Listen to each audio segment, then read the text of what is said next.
Hey, it's State of State. We got your Nittany Lion update. It's a football discussion with Tom and Justin, so kick back and press play. Hi, everyone. Welcome to State of State, a Penn State football show presented by FanDuel. Make every moment more. I'm Tom Haniff, and he's Justin King. Today, we're talking about the trenches, Penn State's offensive and defensive line heading into the 2025 season. A lot of information so far through training camp.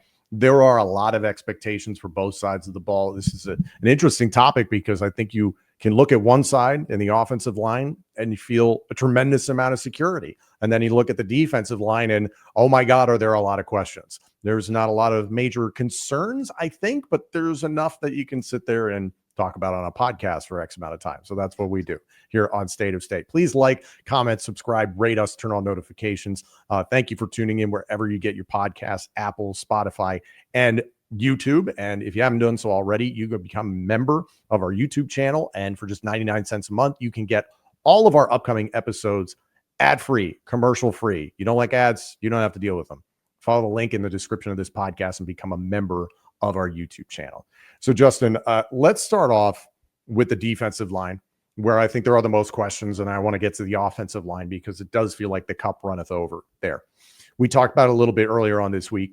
Deny Dennis Sutton, everybody knows who that is. Everybody knows who Zane Durant is, a defensive tackle. The big question is, what is the rest of the depth at defensive tackle? The starter opposite Deny Dennis Sutton at defensive end, that was answered this past weekend virtually, and then the depth at the back end there for defensive end. So as it stands right now, pretty much the loose depth chart, starting defensive ends, Deny Dennis Sutton and Zariah Fisher, starting defensive tackles, Zane Durant and Alonzo Ford. Alonzo Ford is coming off of injury from this past season. So just first blush, how do you feel about that D-line?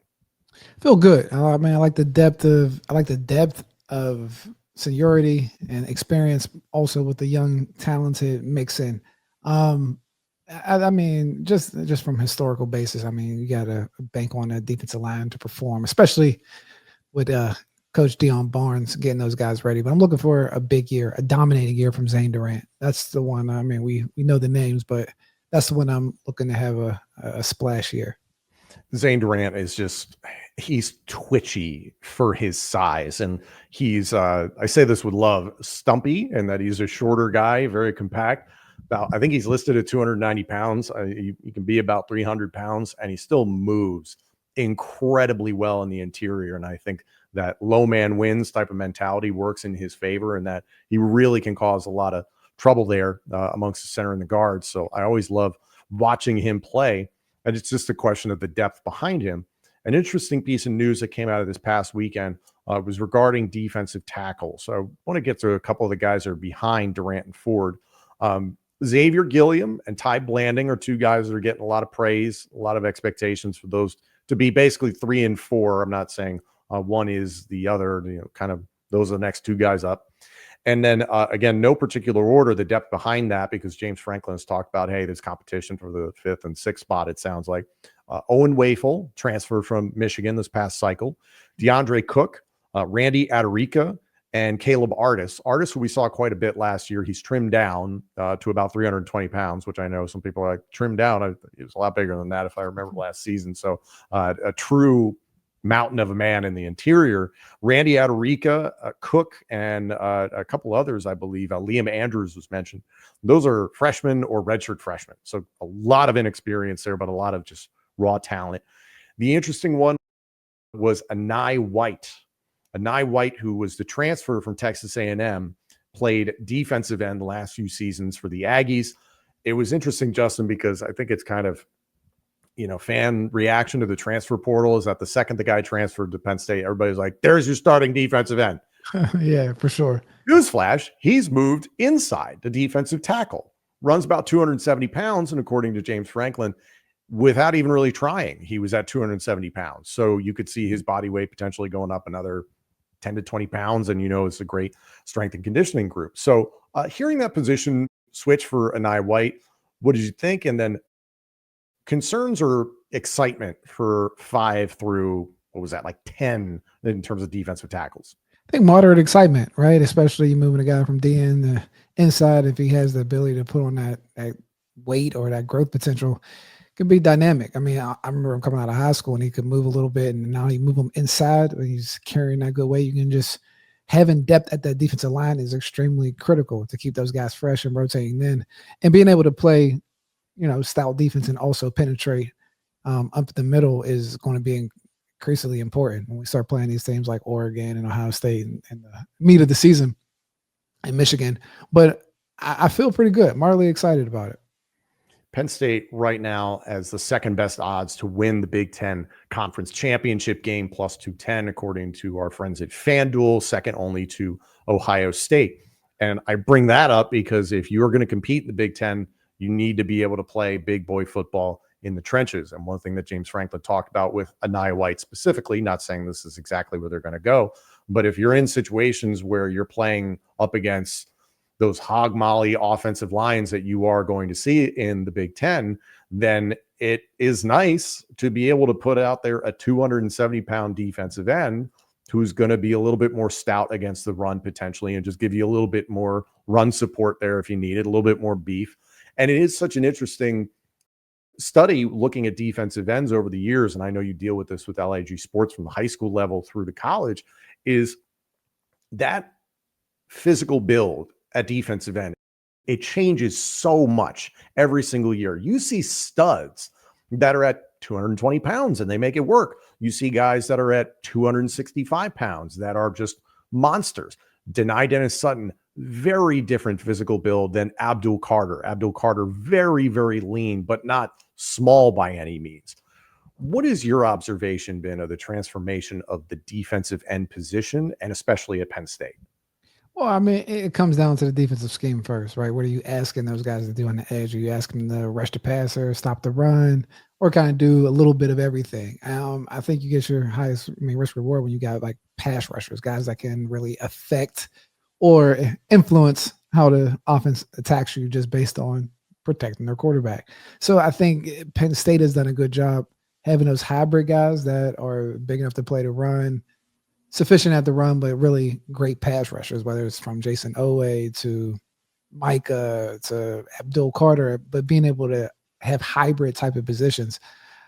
That's just the Penn State mode, but the defensive end is one of the rarest, alien type positions on the field because it comes in rare sizes where you got like those Von Millers that are, 6'3", 240 speed guys. And then you can get all the way up to like the JJ Watts that can go inside, outside, but can really affect the game from the edge or interior. And there's a premium there too. So, I mean, the defensive end position is based on what you're asking the guys to do, but it's one of those ones where you have to be extremely athletic and freaky. You just watch some of these guys, even in the preseason, they're bend coming around the edge, and you start watching like, man, these guys are 6'5", 280 pounds, coming off the edge, running 4.4.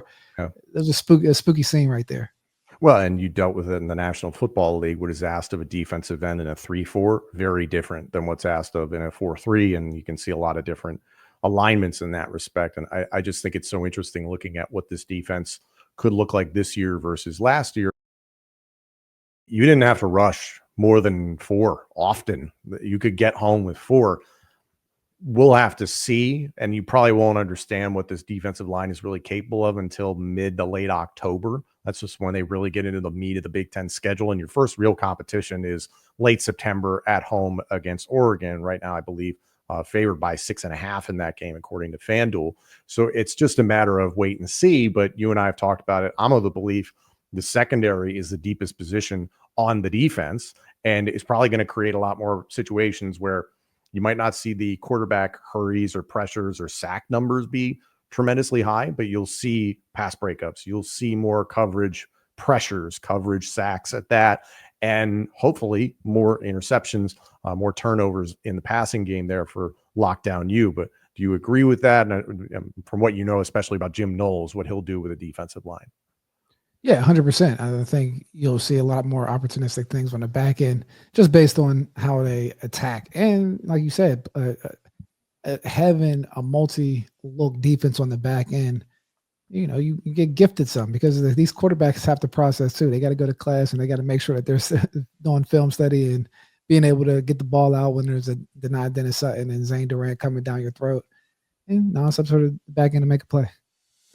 State of State is a proud supporter of Blue White Outfitters. Blue White Outfitters was created as a retail shop meant to highlight the confidence, competitiveness, and fearlessness of the elite athletes found throughout the history of Penn State University. Check out their Lockdown U and Lawn Boys merchandise today. All sales from Blue White Outfitters directly benefit Penn State student athletes. Also, official State of State merchandise is available now. Support the show and grab State of State t-shirts, hoodies, hats, and more. Visit www.bluewhiteoutfitters.com today.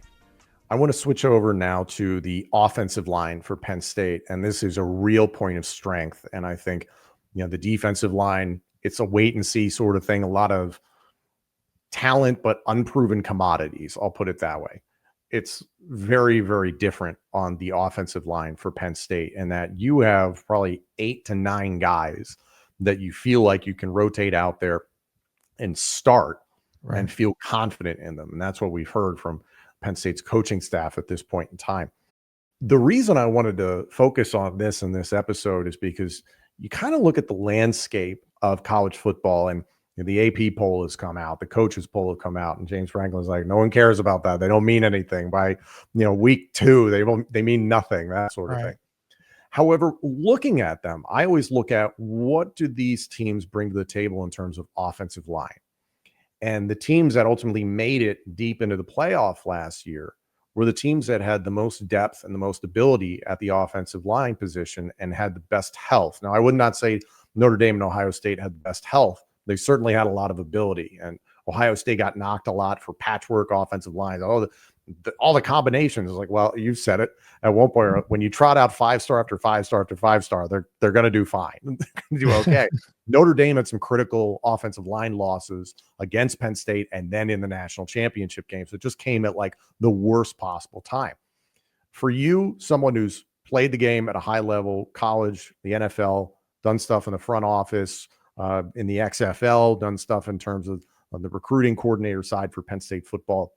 Outside of quarterback, it feels like now that the playoff has expanded to 12 and could eventually expand to 16, I'm spending my money on quarterback, and then I'm spending it on hopefully 10 starting offensive linemen, because I'm hoping to God that I've got a decent starting 5 that I can roll out there in December and January. Collect big people, man. That's the philosophy. You got to collect those big guys, and you got to, especially when you have a developer that gets them right and got the strength staff that's there. Yeah, you have to make sure that you invest heavily up front. I mean, if you're planning on playing deep into the playoffs, and you got to have guys ready to step up when injuries happen. Like you said, the depth that's there. So definitely quarterback, protect the quarterback, go get the quarterback. Like we said, the defensive ends before.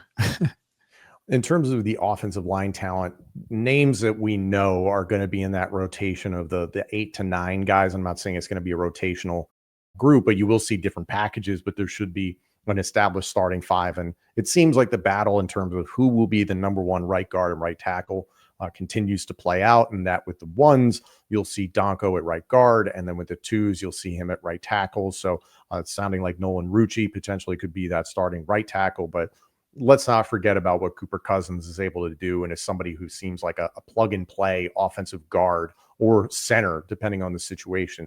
Chimdi Ono is somebody who's been in the program for a while now. Redshirt sophomore Alex Birchmeyer has a lot of potential. Egan Boyer is 6'8", 291 pounds. Drew Shelton as your starting left tackle. You and I talked about that. We barely talked about Drew Shelton last year. And that's like the nicest thing you can say about an offensive tackle. And, Olu Fashanu is somebody, we talked about him a ton because he was so dominant, didn't give up a sack for 2 years. But, it takes you a minute to realize, that tackle is an absolute bookend. And he's going to play a really critical role this year in protecting Drew Aller. But obviously, this is a road grader offensive line from what we have in the starting 5. Yeah, I mean, but they've shown from the past couple of years just that's the depth that's been being built at that position. So like even going into the season, I mean, like you said, that's one of the positions that you look forward to even having the production from those running backs. When we talk about like the Stan Draytons and getting those guys ready, like having an offensive line that can move the ball and you have depth up there to do it just across the ball is incredibly impressive. Not to mention you got a transfer from Texas A&M who played a fair amount of ball in the SEC, TJ Shanahan Jr., redshirt sophomore. He's 6'4", 316. Looking elsewhere, Javen Williams is a guy who's constantly been in the mix at offensive tackle. There's just been superior talent ahead of him. There's no other way for me to say it, but Javen Williams is somebody where he's going to have his time. I sincerely hope at Penn State. Is it maybe somewhere else? I hope that's not the case, but he's a redshirt sophomore right now, 6'5", 316. The position flexibility of Anthony Donko, Justin, at 6'5", 326 is just stupid. Being able to go tackle or guard with a guy like that. And then Vega Ioane, 6'4", 330 at the opposite guard spot, not to mention Nick Dawkins, the super duper senior there at center. It just gives you a tremendous amount of confidence. And it does feel like this is a big offensive line for college football. And, you've heard recently there's been some injuries along the offensive line for Texas, who is the number one team in the country entering the season. And you look elsewhere and it's like, okay, there's going to be some turnover on Ohio State's offensive line. Definitely some turnover thanks to the portal and graduation off to the NFL for Notre Dame. A lot of other teams that are going to be able to put good offensive lines out there. But damn, it just feels like Penn State's got a really big, deep offensive line room, period. And it's that inspires confidence for me in the postseason. They have a big athletic team. Like I think if you just go across the board, just like the length, and just size at each position and athletic makeup is impressive when you see it all together, like as a team or like position groups. Like they look like a top 5 team. Penn State, as of right now, as I've mentioned, is a favorite to potentially make the college football playoff. They should make the college football playoff, according to our friends at FanDuel. It's minus 310.